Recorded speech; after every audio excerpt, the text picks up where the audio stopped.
All right, we're on. Who's got a question? I have a question. All right, go ahead, please. It's about the homework. For module 12 or module Yes, 11? module 12 homework. Okay, I have that module opened up. Let me find the homework. And it's question So which one? question 8. Lactones or cyclic esters. So this is something that I talk about in one of the lectures where there's two types of reactions I want you to know about. One is hydrolysis. So can you see my hands? Yeah, I can see him. Okay, great. So a ester, brand new pen, it's got a little piece of plastic on the tip so it won't write. So I got to take that off. So an ester is something that looks like this, where you have to have these four atoms bonded together. 1, 2, 3, 4. And they have to be bonded together like this. Now, when I say like this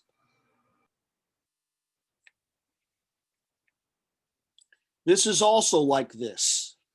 So the orientation of the actual atoms doesn't matter. What matters is the connectivity. So this piece right here is called a carbonyl. And when you have a carbonyl that's bonded to an oxygen, and then the oxygen bonded to a carbon, you have an ester. So these are esters. And you can recognize esters by first finding the carbonyl. Find the carbonyl and see if there's an OC bonded to it. If there's an OC bonded to it, then it's an ester. On the other hand,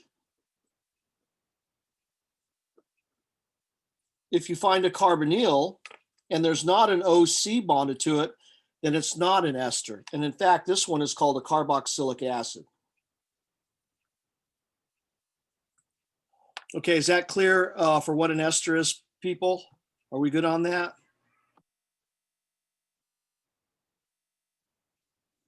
Okay. Now, there's something similar to this called an amide. And for an amide, you're looking for these three atoms bonded together. You don't need to have an NH. You usually do have an NH, but you need to have this, and this is an amide. And the amide can go, any way. You need to have these three atoms bonded together. And so this is an example of an amide. There's the carbonyl, and it's bonded to a nitrogen. That's an amide. And if you look at this,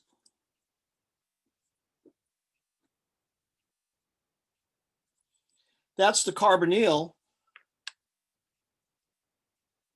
And this carbon is not bonded to a nitrogen, it's bonded to another carbon. So this, in fact, is this. And then it drops down to the nitrogen. This is not an amide.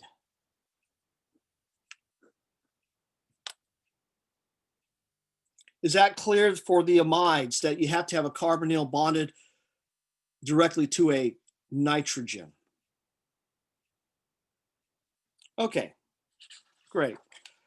So there's something called hydrolysis. And hydrolysis is when you take an ester and you add water and you make a carboxylic acid plus an alcohol. So I'm going to write the simplest ester I can.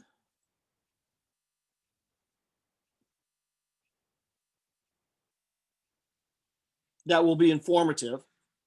And so this is an ester. Can you see the carbon double bonded to the oxygen, then the OC in this ester? Can everyone see that?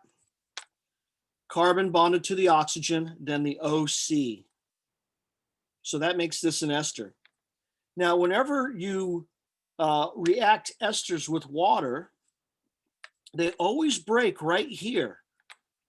This is called a carbonyl carbon, because this is a carbonyl, and the carbonyl has 3 parts to it: an oxygen, a carbon, and a double bond. This is called the carbonyl carbon. This is called the carbonyl oxygen. And the word carbonyl implies that they're double bonded together. So you need those 3 parts to have a carbonyl. And this is the carbonyl carbon.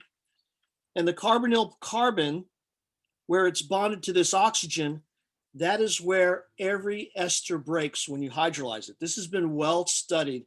And I'd go into a little more detail about how we know this, but you don't really need to know that. And so when this cleaves, it does something like this.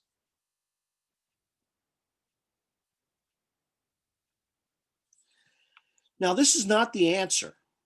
I'm just showing you that when it breaks, you get these 2 parts.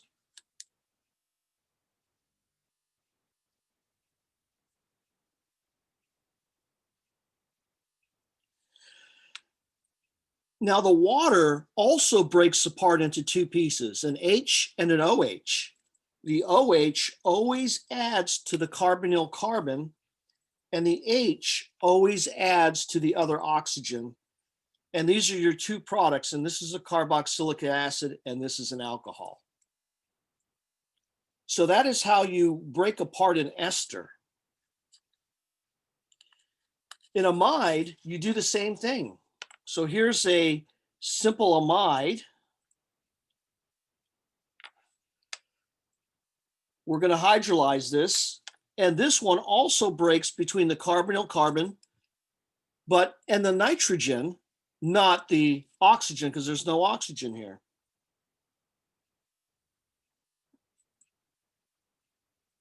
So here's the 2 pieces separated apart, and the water is an H and an OH. You always add the OH to the carbonyl, and the hydrogen adds to the other side. And so here, when you hydrolyze an amide, you get a carboxylic acid plus an amine. This is an amine. This is, in particular, something called ammonia. So let's take a look at number 8, and let's find out first where the ester is. So for number 8, we have this. Looks like a little fancy sculpture or something like that. And here are all of the atoms filled in: carbon, oxygen, carbon, 2 hydrogens on that carbon, and none on that oxygen. And if I put lone pairs here, I actually have a Lewis structure now. Okay. So I want you to draw this out. And here, we're going to draw it this way. We're not going to worry about the Lewis structure. We're going to draw something very simple here. I would like you to draw this on a piece of paper. And when you're done, let me know.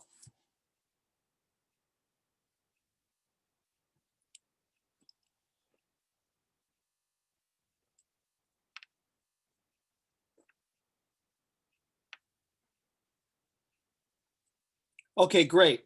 Now I want you to show me what bond breaks. For instance, if you think this is the bond that breaks, I want you to draw a little line through there and choose which bond breaks. There are only 4 bonds here that you can break.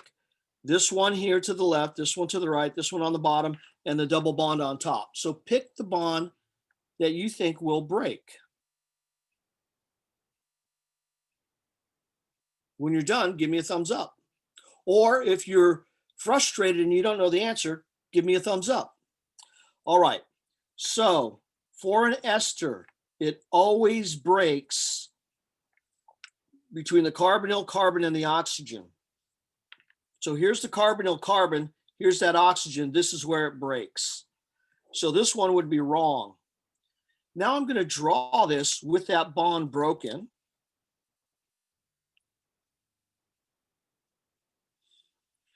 So these are the bonds that used to be attached right here. So to one of these, we have to add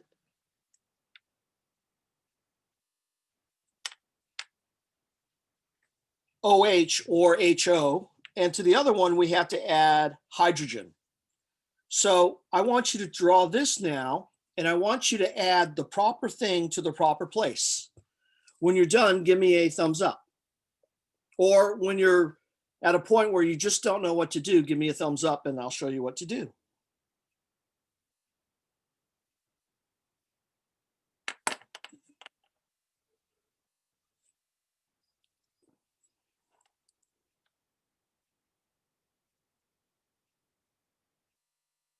Okay, so I'm going to draw this again.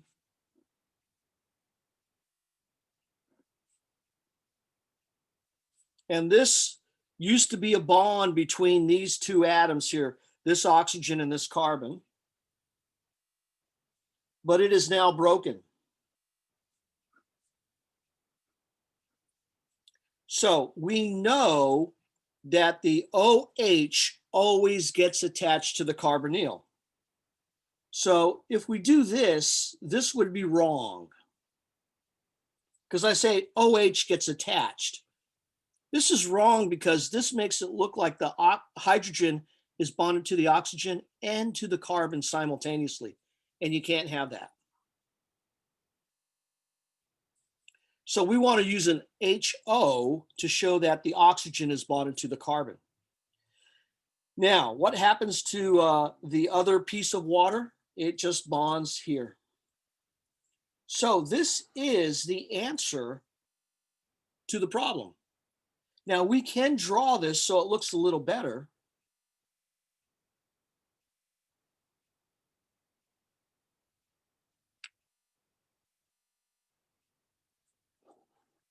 And these two are the same answer.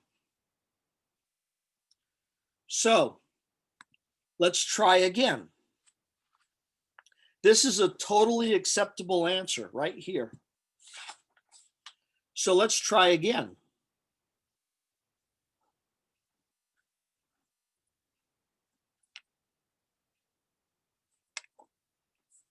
What does the product look like? And this time, I want you to keep the product looking like a line drawing instead of a condensed drawing. Keep it looking like a line drawing. When you think you have the answer, give me a thumbs up, or when you get to the point where, geez, I don't know, give me a thumbs up and I'll show you what to do.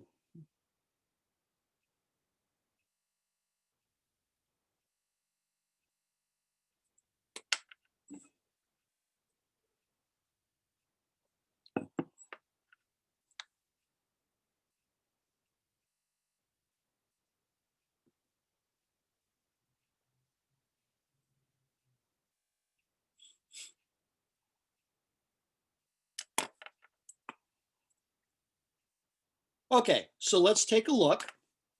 We know that this is where it's going to break, right here. It always breaks between the carbonyl carbon and the singly bonded oxygen.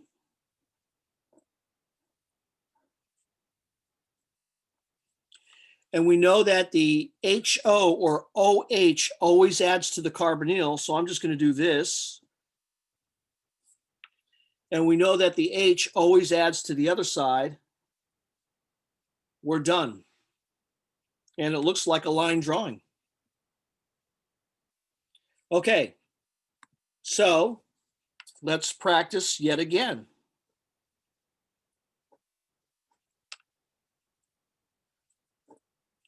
Let's hydrolyze that and tell me what you get.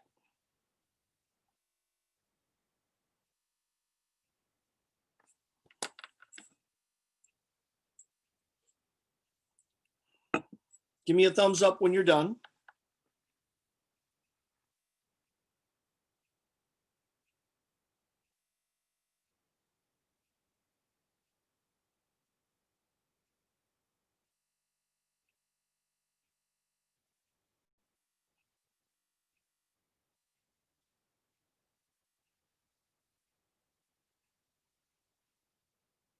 Okay, so this is what you get.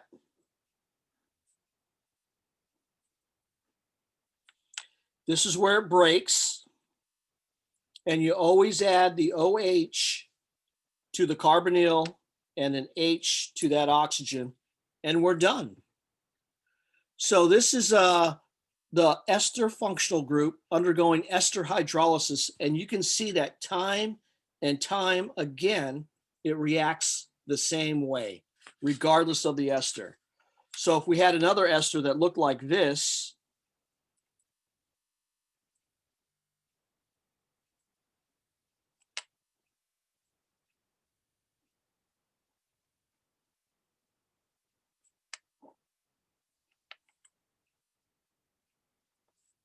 and I asked you to hydrolyze that, you're going to be able to draw the two products, which I would like you to do now.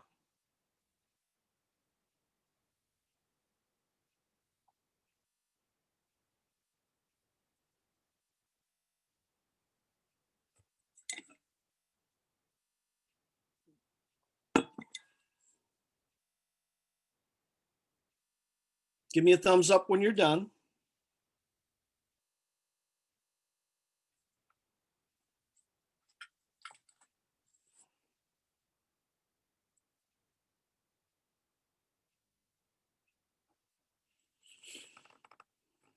Okay, so let me draw you the two products. This is where it's going to break.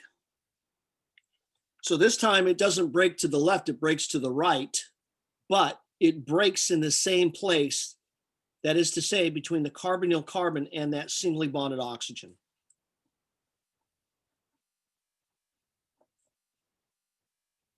And what do we always add to the carbonyl? Either the OH or the HO. We always want to show the oxygen being bonded to the carbon because that's what bonds to the carbon. So you either add a O or a HO, right? Ho, ho, ho. Merry Christmas. Or an O, like you're surprised.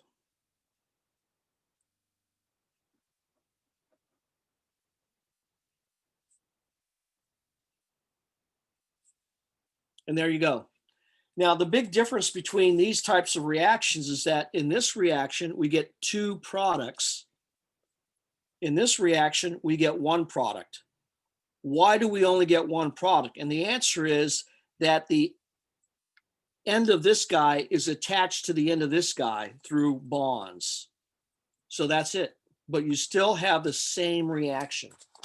Now we're going to find out how comfortable you are because I want you to do this.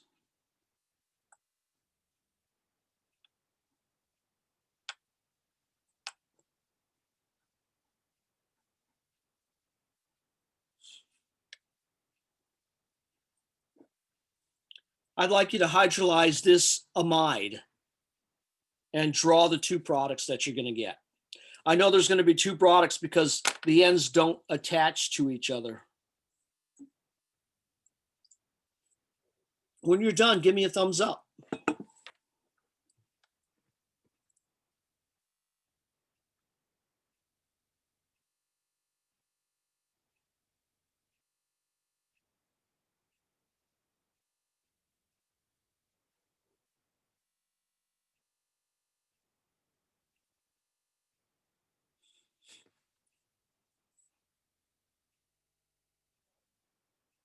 And remember, the thumbs up is when you're done or when you get to a point where, you know, I just am not sure and I'd like to see.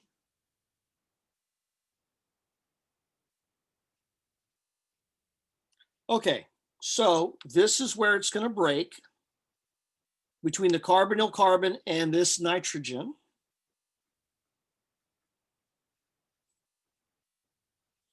And what always attaches to the carbonyl?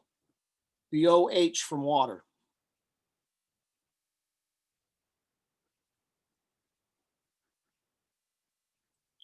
So what attaches to the nitrogen?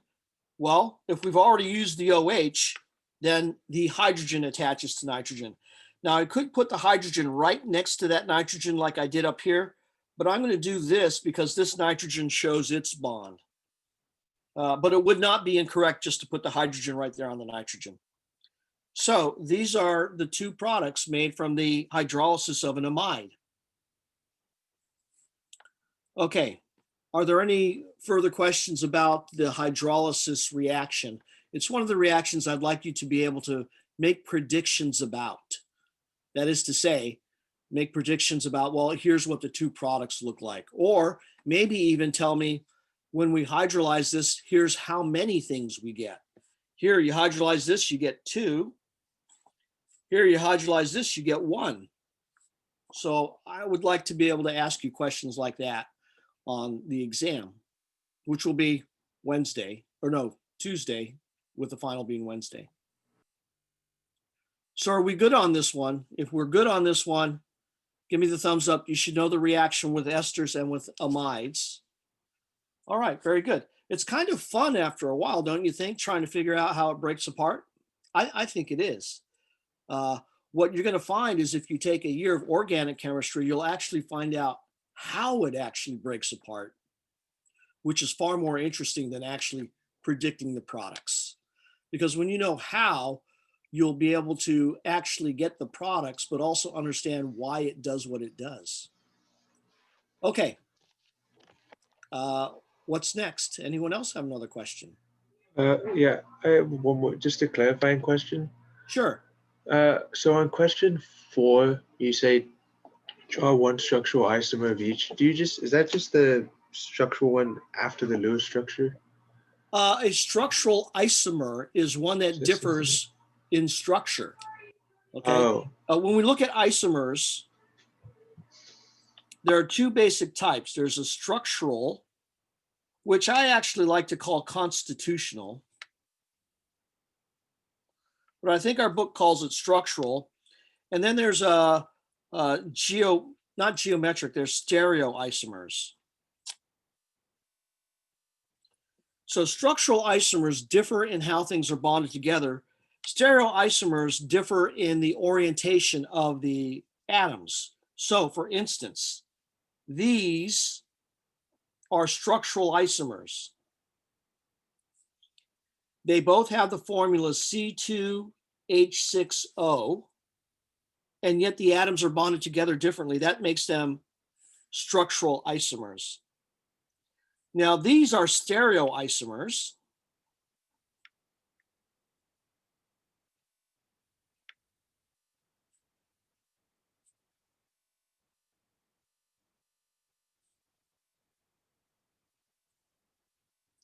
Where this is cis and this is trans. You can also have this for rings.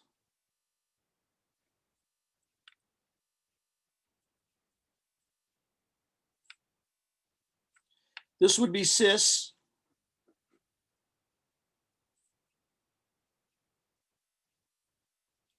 And this would be trans. And cis and trans has everything to do with the hydrogens that are bonded to the carbons of the double bond. If the hydrogens are on the same side, it's cis. Here, if the hydrogens are on the same side of the ring, it's cis. And here, if the hydrogens are on the opposite side, they're trans. On the opposite side, there's trans. And there's one more type of stereoisomer, and that's when you have 4 different things attached.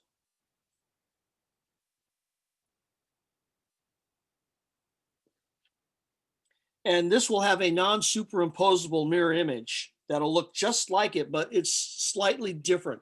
Kind of like your hands look like one another, but they're not identical. You can't, I mean, if I were to chop off my left hand and chop off my right hand and switch them on my arms and then wave goodbye to you, bye, with what looks like my left hand and my thumb sticking out, you'd be looking at me kind of weird, like, there's something strange about this picture.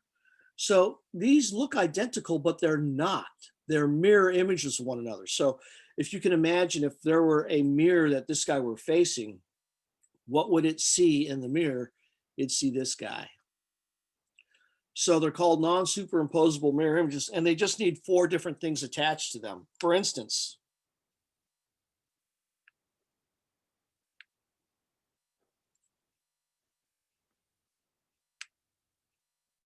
this carbon right here is a chiral carbon because it has 4 different things attached to it. And those 4 things are 1, 2, 3, and a hydrogen. 4 different things. So when I say 4 different things, I don't mean 4 different atoms. I mean that when you look at what's attached to it, the whole gosh darn thing. Not just ending with one atom, the whole gosh darn thing attached. Okay, so we're supposed to draw structural isomers of the following, and I'm just going to do one of these. And when I show you this, it means you can't use this as an answer. So let me show you a structural isomer of this. All I did was take this line off and attach it here.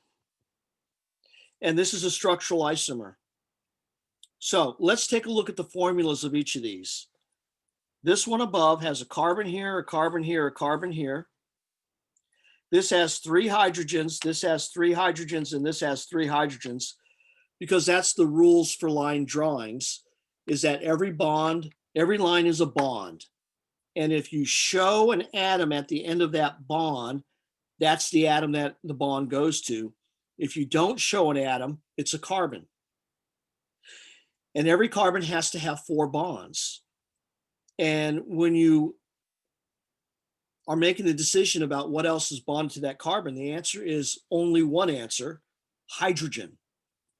The question is how many? And the answer is enough hydrogens that have single bonds to carbon so that the carbon has 4 bonds. So this carbon has 4 bonds. And I write it this way because it's more simple, it's simpler. So this actually has the formula C3H9N. Now what I'd like you to do, people, is I'd like you to take this guy, fill in all of the atoms and count them and see if they have the same formula.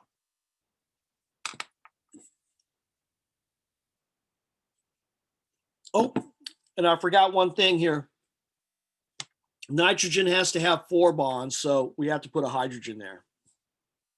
I'm sorry, I said 4, that's carbon. Nitrogen has 3 bonds, so I'm going to put that there.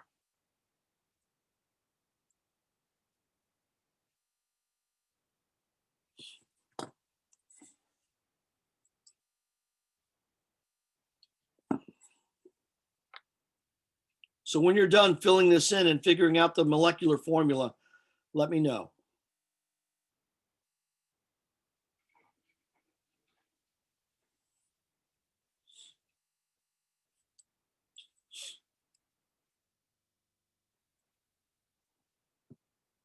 And remember, you give me a thumbs up whether you get it or whether you get to the point where you just want to see the answer. So I'm going to fill in the blanks.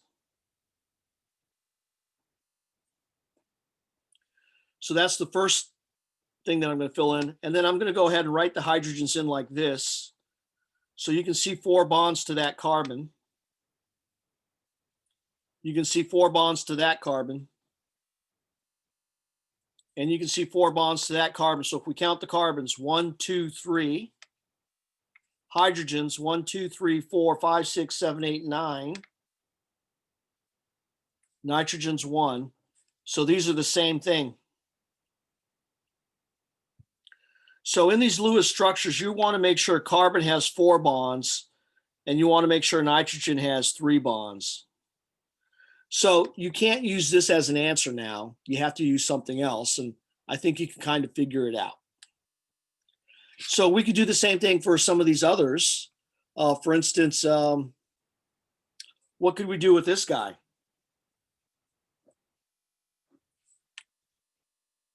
Well, let's move this to over here.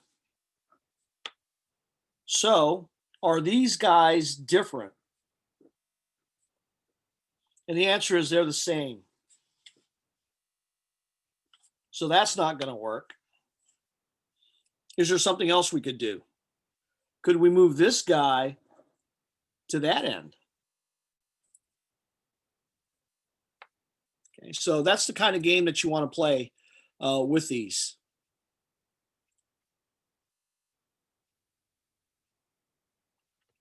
All right.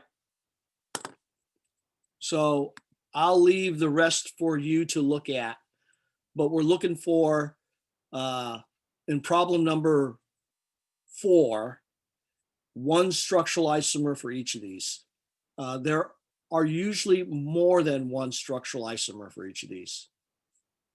Sometimes there's only one, but sometimes there's more, and I just want one. Okay, what's next? Could we go over problem 10 on the homework? Sure. 10 on the homework has to do with halogenation. And on the lecture, I talk about halogenation of 5 different things. They're all hydrocarbons. So you can take an alkane and you can halogenate it, but you need light to be able to do that. You can take an alkene and you can hydrogenate it. And here you can do this in the dark. You don't need any light. You can take an alkane and you can hydrogenate. You can halogenate it, and this can be done in the dark. You can take an aromatic and you can halogenate it, but you need a catalyst. And usually you need a whole lot of heat. And then you can take a cycloalkane and you can halogenate it. And here you also need light to get the reaction to go. So you can see that alkanes and cycloalkanes are similar in how they react.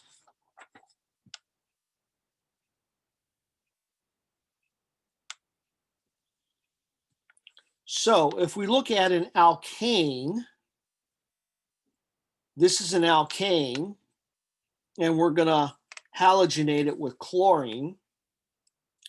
What's going to happen is a hydrogen from one of these carbons is going to come off and a chlorine is going to go on.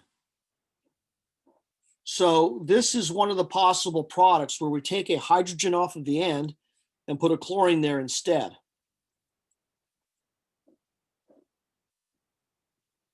You could take a hydrogen off of the peak here and put a chlorine down instead.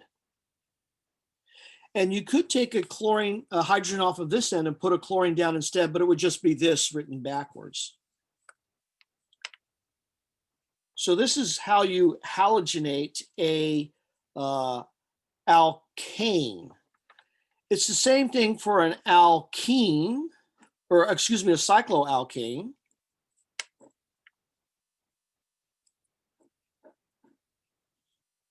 Here, there's only one answer because each of these carbons is identical.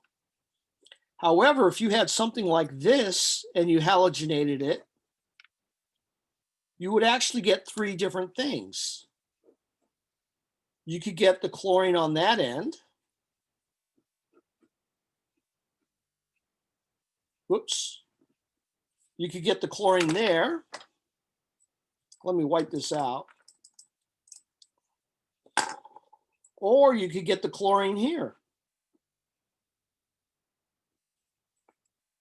Or here, but these are the same if it's here or here. So the idea here for halogenation of alkanes or cycloalkanes is wherever there is a hydrogen, you could take it off and put a chlorine down. Is that clear?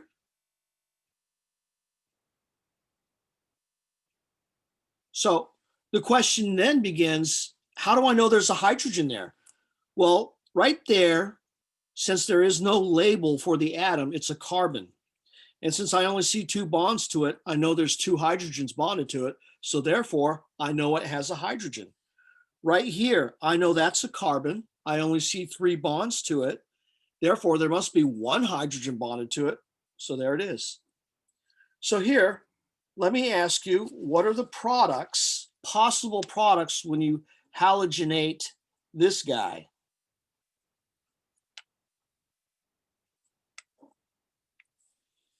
Draw all of the possible products and do line drawings because they're easier.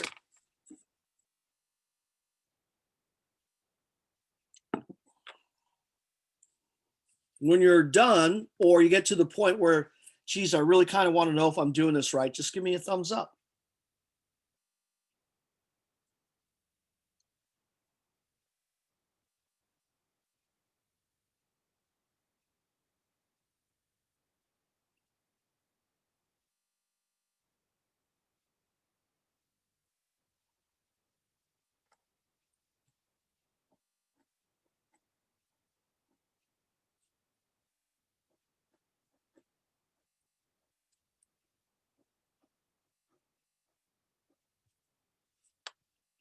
Okay, so one possibility is you could have a chlorine here.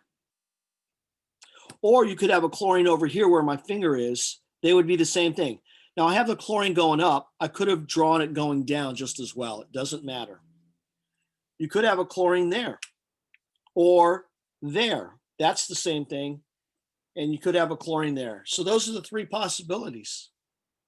Now, I'm going to ask you a question here. This was made by halogenation, and some molecule was reacted with chlorine to make this. Draw the molecule that was used to react with chlorine to make this. So this is the product. What did you start with? When you think you have the answer, give me a thumbs up.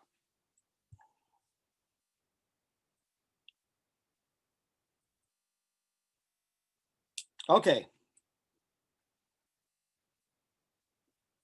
If you drew that, you're correct. Okay, so now let's take a look at halogenation of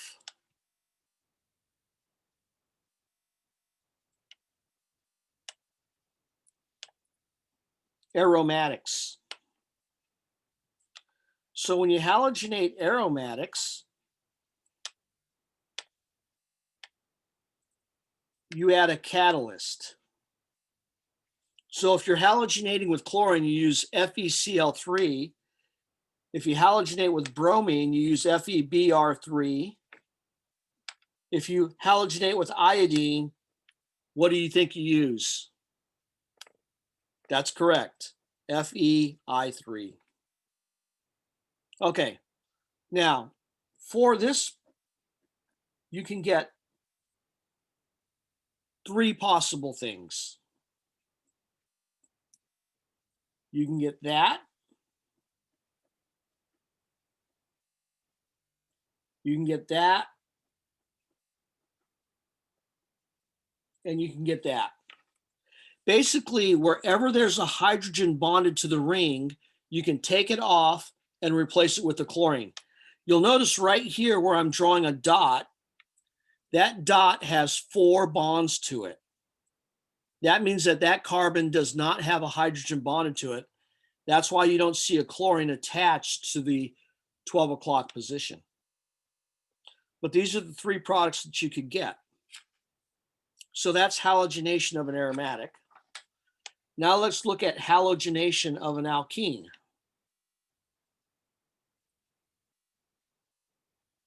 Now this can be done in the dark. So that means that you can prevent alkanes from halogenating.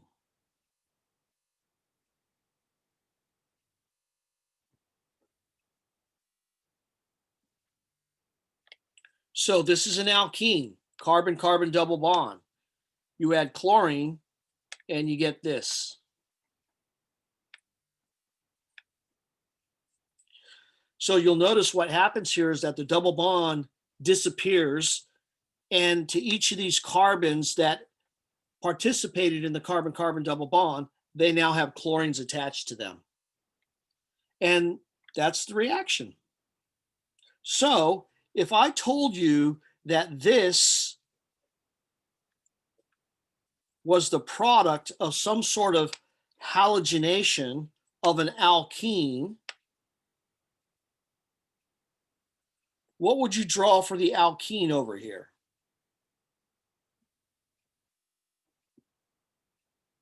When you think you have an idea, go ahead and give me a thumbs up. Now, I didn't have you practice going this way, so this is kind of like a surprise for you.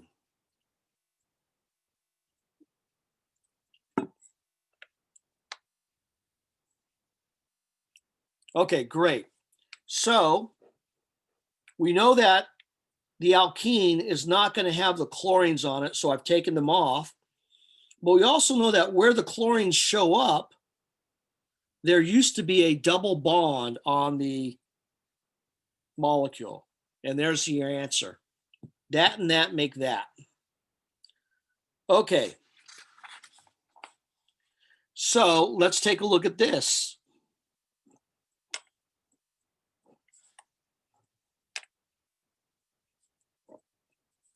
What product can you get here from the reaction of this alkene plus chlorine?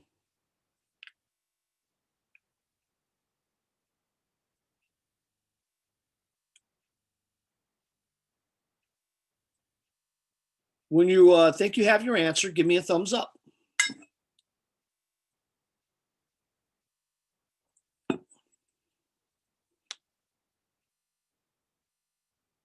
Okay.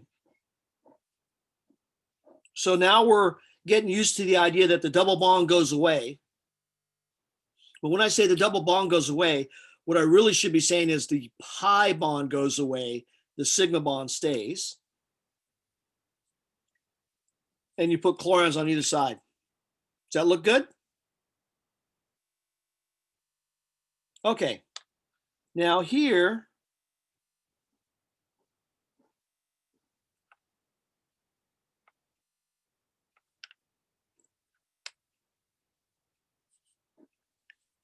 I want you to draw the product of this reaction.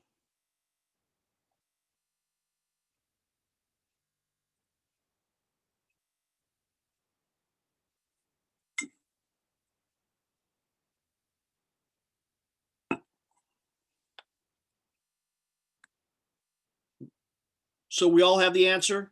I erased some thumbs up. Okay, great.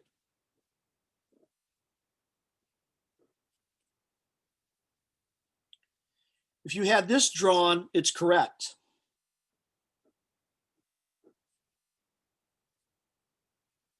If you have this drawn, it's correct. So what is the relationship between this guy and this guy? They're the same thing. So what I'm trying to point out to you is that if I draw the hydrogens in here, this is a trans. If I draw the hydrogens in here, this is a cis. So the trans double bond that starts on the second carbon and goes to the third, compared to the cis double bond that starts on the second carbon and goes to the third, the trans and the cis actually give you the same product. So that's kind of interesting. Now, how would we know that these are the same product? And the answer is you would name them. So let's name these. To name these, you find the longest carbon chain and it gets the parent name. For 5 carbons, it's called pentane. This chlorine is on carbon number 2, so it's called 2-chloro. This one's on carbon 3, so it's called 3-chloro. And this would be called 2,3-dichloro-pentane.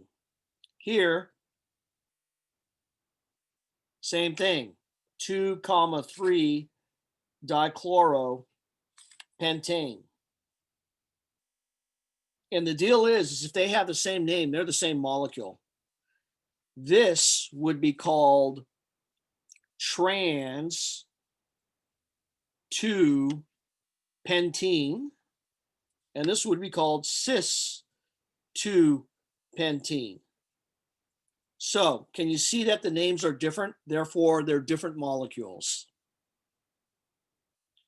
Now here, the 2 and the 3 indicate where the chlorines are. What do you think the 2 indicates here? And the answer is, it indicates where the double bond starts. Okay, so Jackie, let's take a look at number 10. The molecule 2,3-dichlorobutane. So there's butane.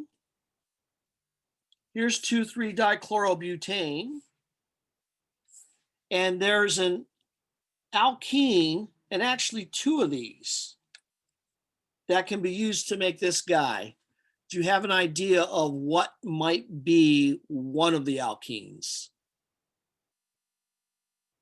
So I want you to try and figure out for this reaction what one of the alkenes is. At least one. When you have that one, let me know.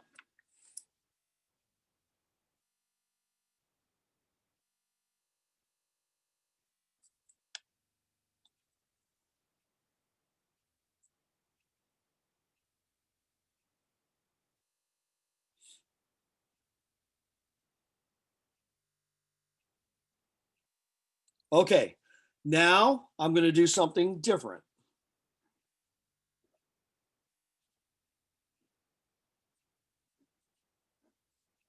This is the same molecule.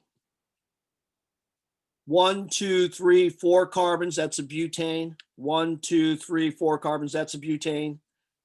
This might help you figure out what the other alkene is. So when you think you have both alkenes, let me know.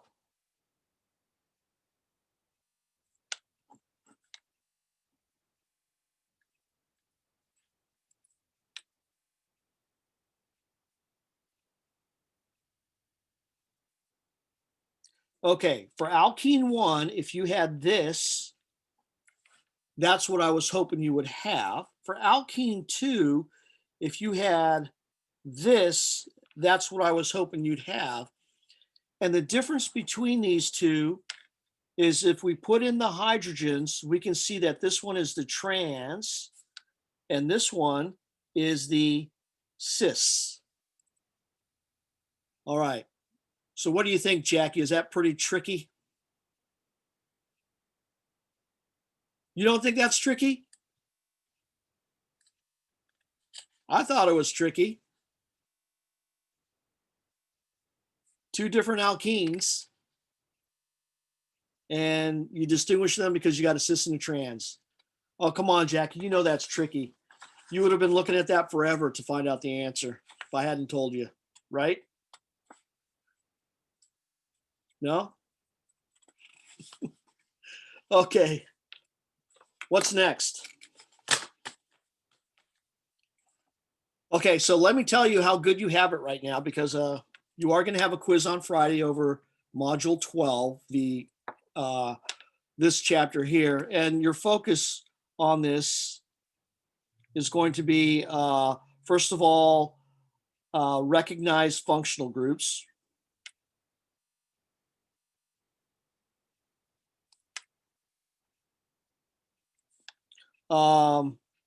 Reactions, and the reactions are the ones that we just talked about.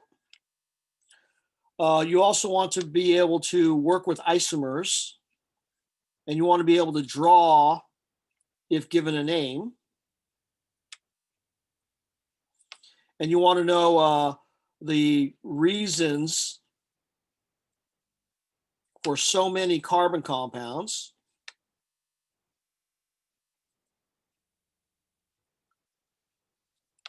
And the reasons for the how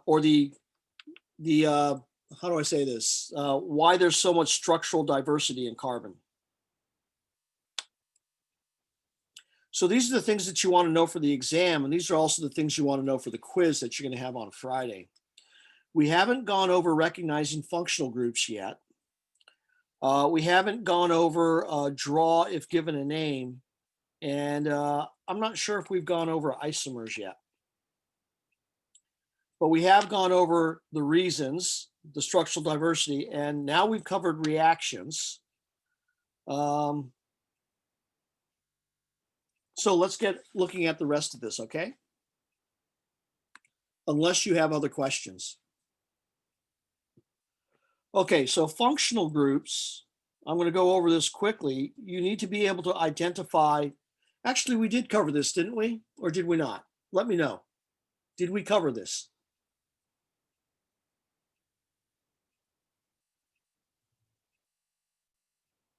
That's a yes or no question.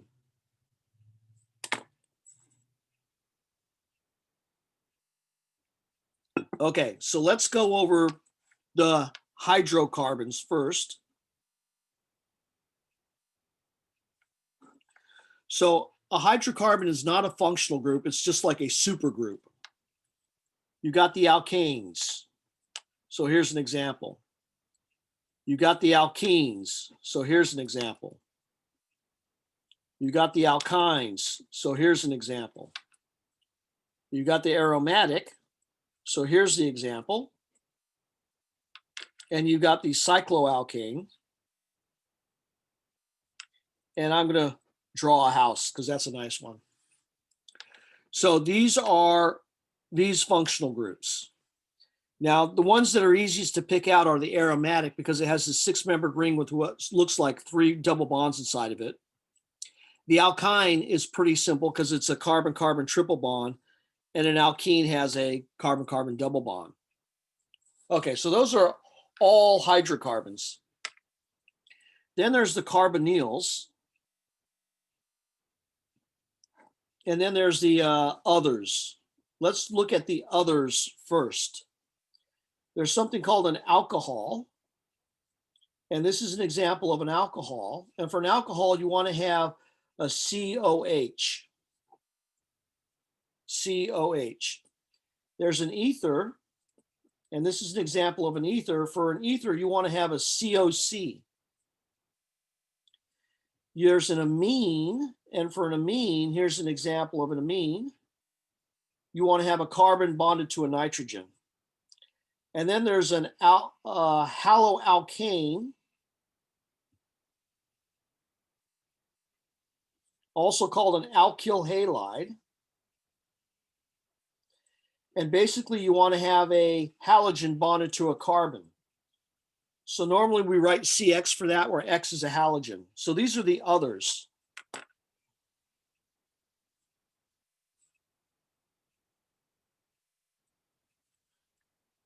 Now, for the carbonyls, you've got something called a carboxylic acid. And we all know that a carbonyl now is this guy, a carbon double bonded to an oxygen. So here is a very simple carboxylic acid. You've got the carbonyl bonded to an OH. Then there is the ester. And here's an example of an ester. And here you have to have a COC with this double bond. Do you see how the carboxylic acid and the alcohol look similar to one another? What makes the carboxylic acid different than the alcohol? And the answer is simple. It's got a carbonyl.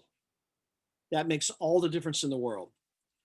No carbonyl, alcohol. Carbonyl, carboxylic acid. Same with the ester and the ether. Carbonyl, ester. No carbonyl, ether. Okay, so the amide is just like the amine, only it has a carbonyl.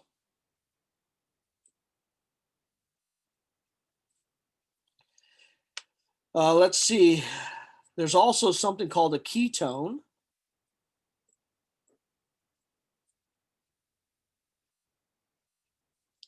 And there's something called an aldehyde.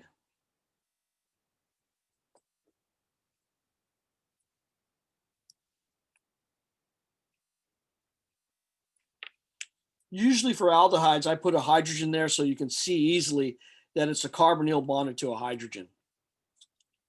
So you want to be able to recognize these functional groups in any sort of molecule.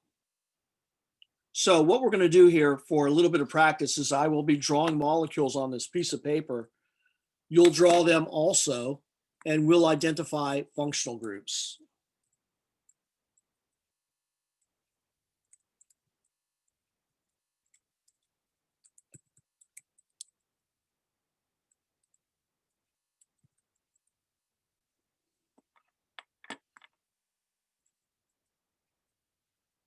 Let's see.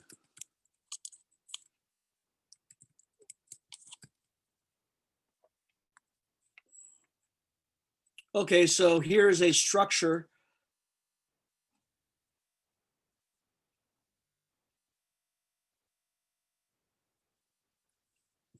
Go ahead and draw that and tell me what the functional group is.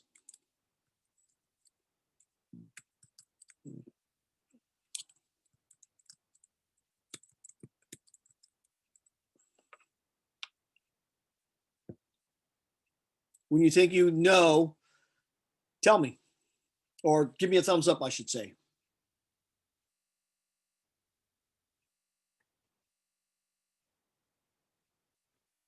So this is an amide because it has a carbonyl bonded to a nitrogen.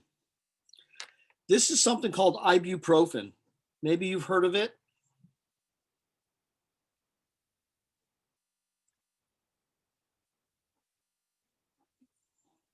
People use it as a pain reliever.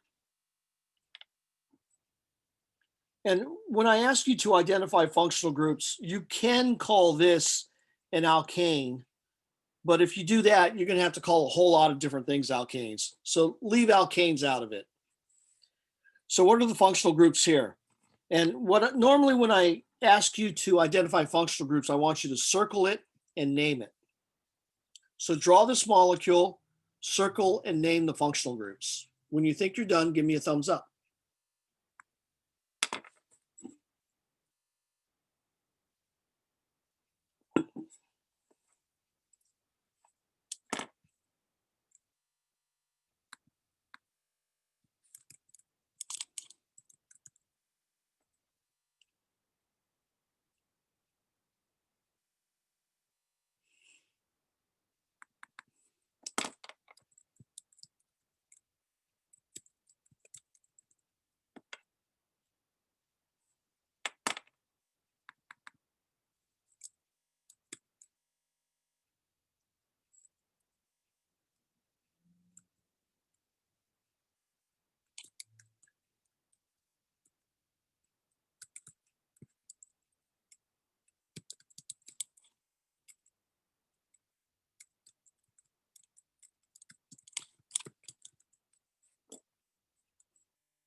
Okay, so this is an aromatic,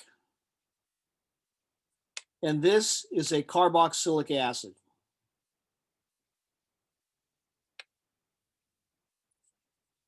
Okay, now methamphetamine is a big problem in the world. Let me draw you the structure of methamphetamine. Looks like this.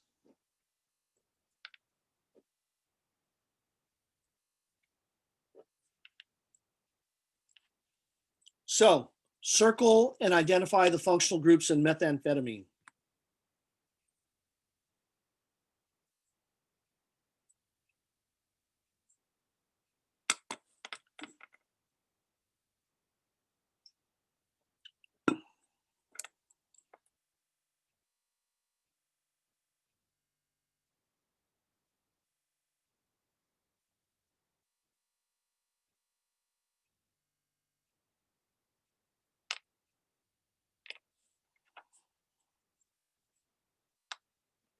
Okay, so hopefully you have this guy, aromatic, and you've got this guy. You can include this carbon too if you want, it doesn't matter. This is an amine. Why is this not an amide like above? And the answer is there's no carbonyl carbon bonded to it. This is something that I used to use in chemical synthesis. It's called benzophenone. It's a pretty neat looking molecule. The thing that was neat about this molecule is that when you used it under very basic conditions, it would turn purple and it'd be very, very pretty purple color. So circle and name the functional groups.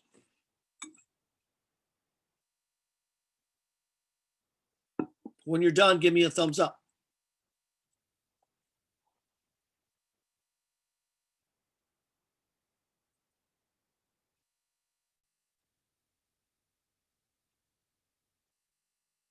Okay, so if you got this one as an aromatic, you got this one as an aromatic, and this one, you got a carbonyl, but we have to decide what's bonded to it. There's a carbon there and a carbon there. That makes that a ketone. You got it. Notice ketone does not have the letter Y in it. Have you guys ever heard of vanillin?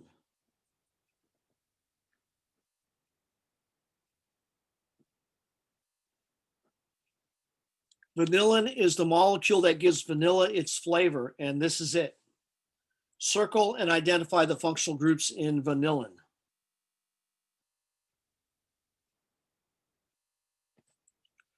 When you're done, give me a thumbs up.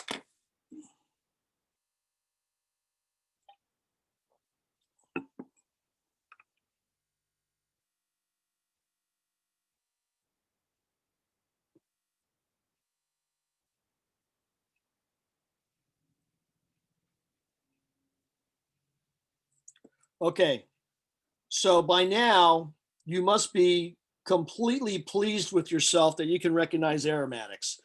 You're very comfortable with that now.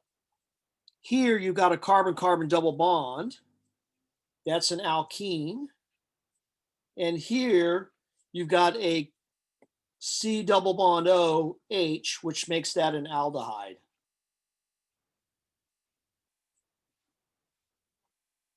Okay, so when I have some time, I'll try to put a practice sheet up that has some answers with it so that you can practice to your heart's content and then check your answers. I think I have one of those somewhere. Okay, so the last thing that we really need to cover, let me take a look at my list. I just got rid of it.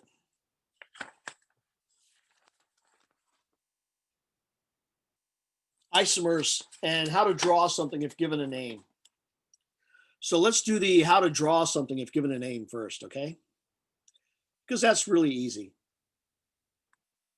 So first of all, we must know something called substituents.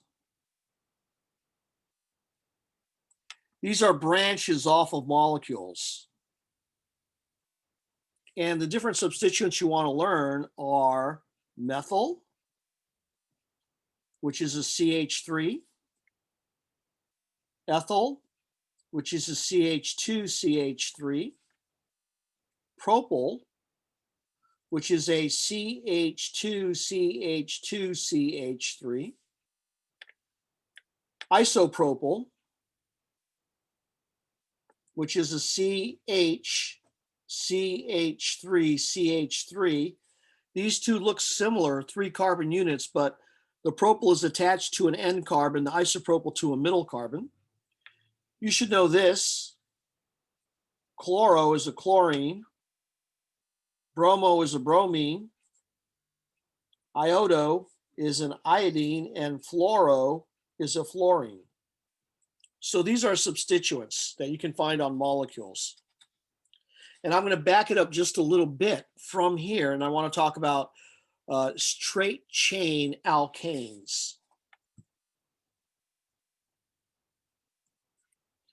You should memorize the following straight chain alkanes.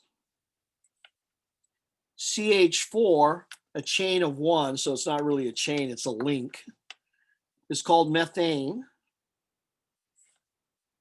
CH3CH3 is called ethane. CH3, CH2, CH3 is called propane. Now we can actually do a line drawing for propane, and this is it. Butane, I'm just going to do the line drawing. It's 4 carbons. Pentane, it's 5 carbons. Hexane is 6 carbons.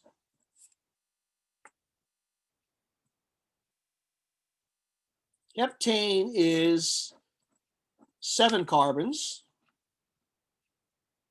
Octane is 8 carbons. Nonane is 9 carbons. And decane is 10 carbons. So you should know these 10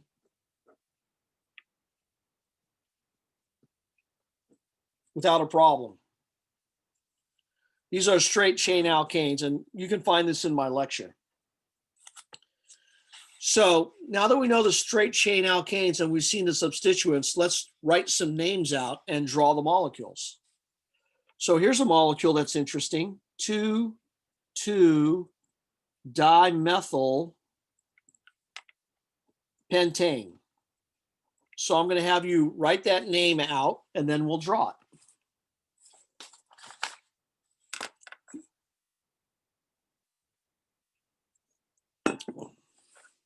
Okay, so the first thing you're going to do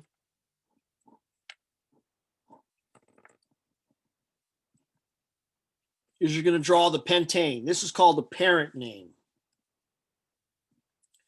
So that tells you how long the molecule is. 1, 2, 3, 4, 5 carbons long. These carbons you number from N to N. And since we're drawing the drawing, I like to number from the left end and go to the right. You can do it the other way around. It doesn't matter. But I like to go from the left to the right. Now this 2 and this dimethyl here, this means that there's 2 methyls. One of them is on carbon 2. So this is a methyl. And the other one is on carbon 2. So this is a methyl. Now, there's another way to draw this. And it simply looks like this. So here, if I don't write an atom down here, what is that atom? Carbon.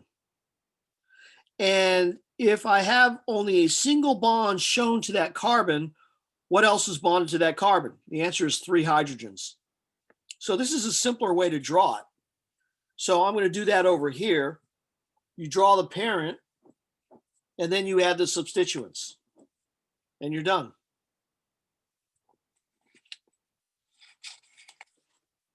Okay, so I'm going to write another name out, and I want you to draw it for me.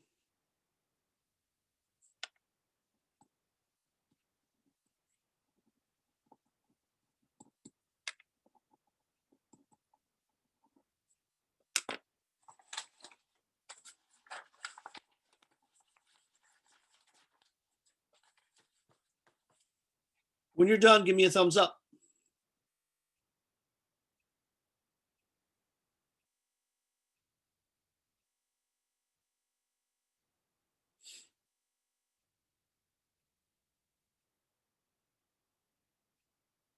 Okay, so here is pentane.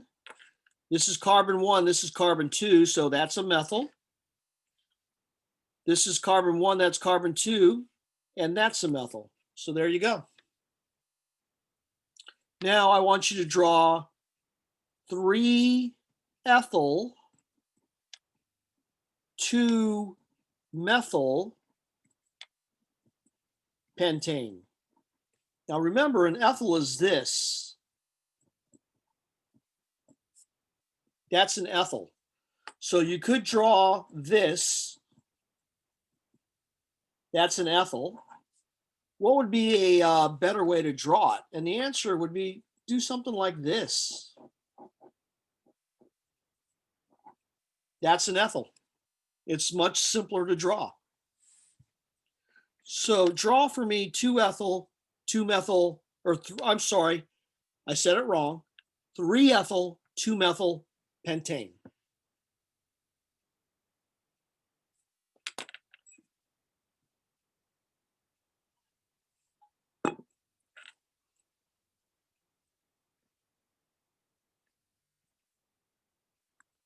I forgot to get rid of your thumbs up. So if you're already done, give me another thumbs up.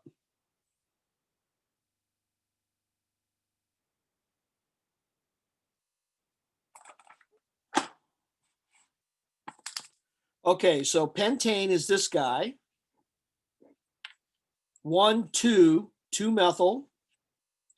1, 2, 3, 3-ethyl. Now you could have drawn it this way also, or you could have drawn it this way,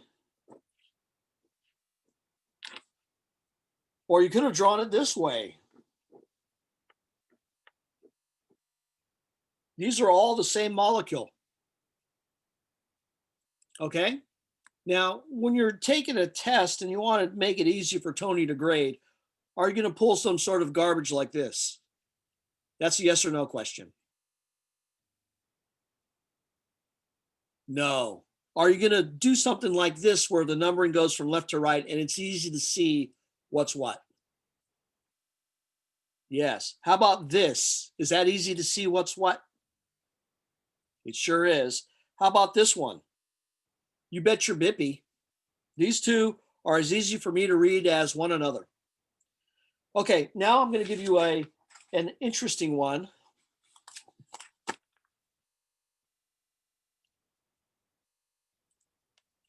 One, 2 dichloro cyclobutane.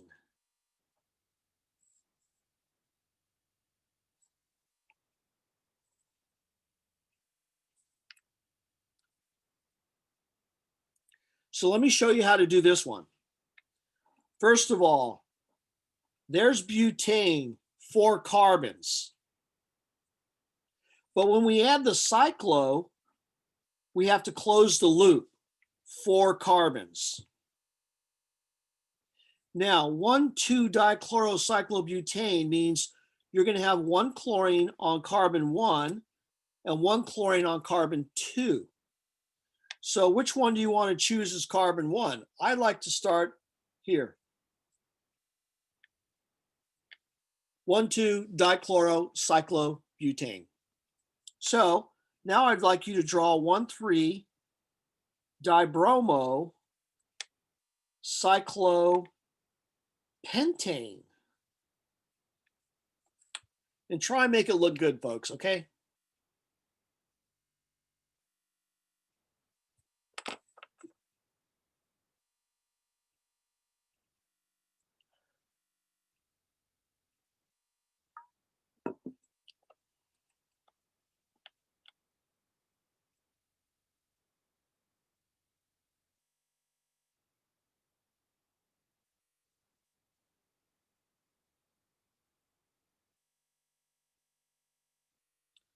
Okay, so cyclopentane, you're going to draw something like this, or you could draw a house.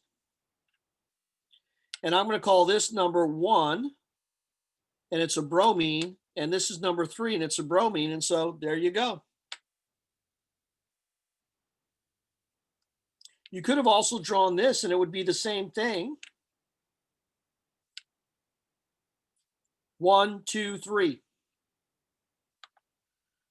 Okay, now let's try this one.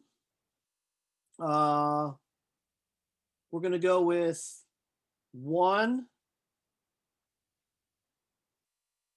3 dibromo.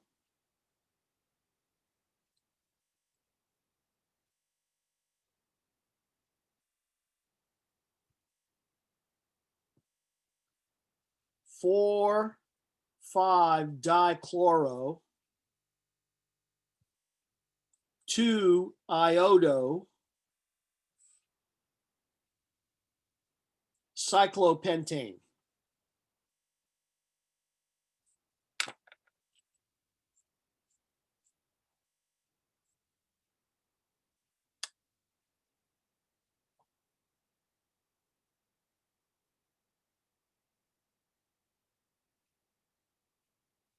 When you're done, give me a thumbs up.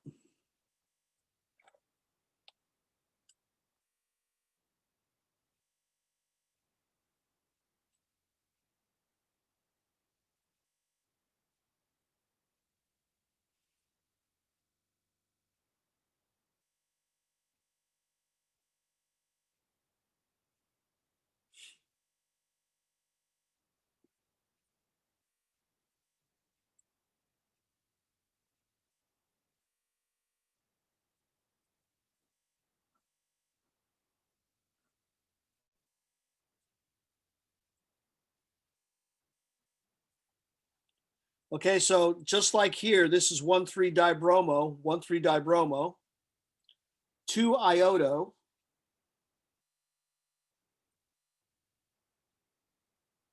one, two, three, 4-chloro, 5-chloro, and there it is.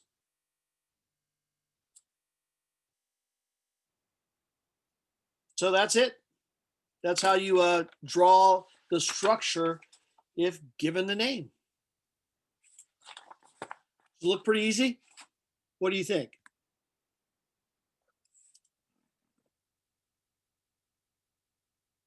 That's a yes or no question. Does that look pretty easy? Now, I won't give you any weird things like 2-pentanone or anything like that.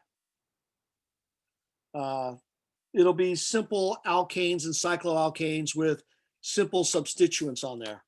Now, I do want to show you this just as a parting shot. So here's a parent chain. This is what a methyl looks like. This is what an ethyl looks like. This is what a propyl looks like. This is an isopropyl. That's a fluoro. That's a chloro. That's a bromo. And that's an iodo. So here you can see what they each look like.